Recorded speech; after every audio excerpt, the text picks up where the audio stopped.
Assalamualaikum warahmatullahi wabarakatuh.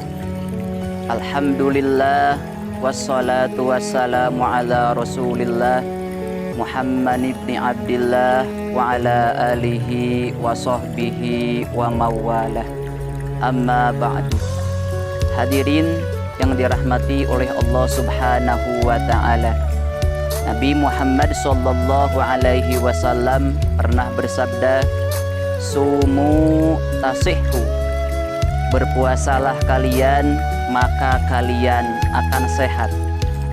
Hadis ini dalam pandangan ulama ahli hadis, sekalipun masih diperdebatkan tentang statusnya, akan tetapi dari sisi maknanya semuanya sepakat bahwa memang nyata fakta bahwa puasa itu memang benar-benar menyehatkan. Akan tetapi ternyata puasa ini bukan hanya menyehatkan kepada jasmani saja. Menurut Syekh Segaf bin Ali Al-Idrus, sebagaimana beliau sampaikan di dalam kitabnya Al-Bada'i Al-Ghaliyah, di sana beliau menyampaikan bahwa puasa itu selain hanya menyehatkan kepada fisik kita, kepada jasmani kita, juga menyehatkan kepada sisi ruhiyah kita, sisi spiritual kita, sisi moral kita. Juga bisa menyehatkan kepada sisi fikriyah kita, sisi intelektual kita. Oleh karena itu, puasa dapat menyehatkan kepada jasmani kita, bisa menyehatkan kepada sisi moral kita, bisa menyehatkan kepada sisi intelektual kita. Pertama, puasa itu bisa menyehatkan kepada sisi jasmani kita.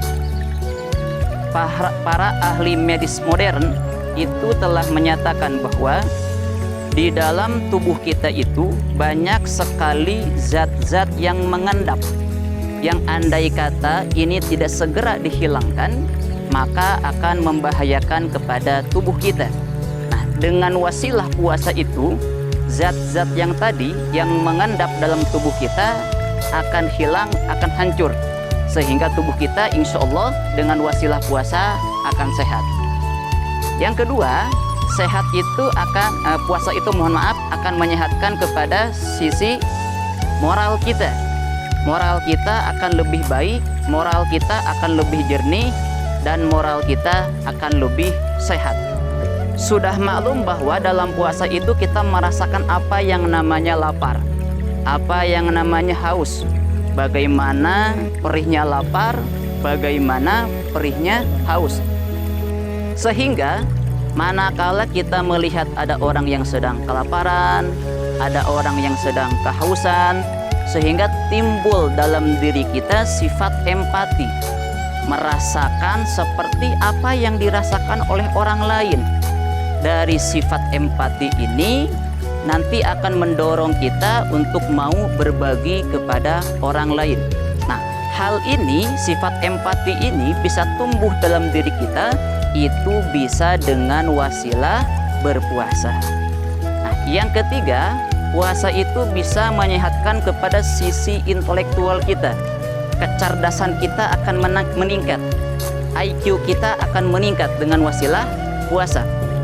Oleh karena itu, di dalam kitab At-Tadawi Bisyam, para ulama menyebutkan al-bitnah tudhibul fitnah. Perut kenyang itu akan menghilangkan kecerdasan kita, akan mengurangi sisi intelektual kita. Kok bisa seperti itu? Perlu kita ketahui bahwa semua organ tubuh kita itu berfungsi karena ada suplai darah. Dari mulai mata kita, telinga kita, tangan kita, kaki kita, itu semuanya bisa berfungsi karena ada suplai darah. Begitupun otak kita bisa berfungsi secara normal karena ada asupan darah. Berbeda kalau perut kita kenyang, gitu. Perut kita kenyang. Karena kita sudah tahu, sudah maklum, darah itu kan sifatnya cair. Sehingga darah yang mestinya mengalir normal ke tangan jadi kurang karena ketarik ke perut. Begitupun darah yang mengalir ke kaki kita, ke mata kita, ke telinga kita, termasuk darah yang mengalir ke otak kita, yang mestinya suplai darahnya pas menjadi kurang karena ketarik ke perut. Oleh karena itu, maka tidak heran apabila orang yang perutnya kenyang itu selain badannya akan menjadi malas, ogah bergerak, begitupun kecerdasannya akan berkurang. Nah, apabila perut kosong, insya Allah kecerdasannya akan meningkat. Inilah 3 manfaat dari berpuasa: sehat jasmani, sehat moral, sehat intelektual. Mungkin hanya itu yang bisa kami sampaikan. Mudah-mudahan bermanfaat. Usikum wa nafsi bitaqwallah. Wassalamualaikum warahmatullahi wabarakatuh.